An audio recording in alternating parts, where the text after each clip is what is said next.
சப்ஜெக்ட்டுக்கு வருவோம். சிதம்பர ரகசியம்னா என்ன?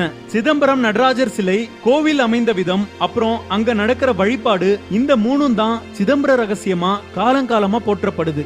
உலக காந்த ஈர்ப்பு விசையினோட மையத்துல தான் இந்த சிதம்பரம் நடராஜர் கோயில் அமைந்திருக்கிறதாம். அதனால தான் இந்த கோயிலுக்கு மேல பறக்கிற எந்த ஒரு சேட்டலைட்டும் செயலிழந்து போகுதாம்.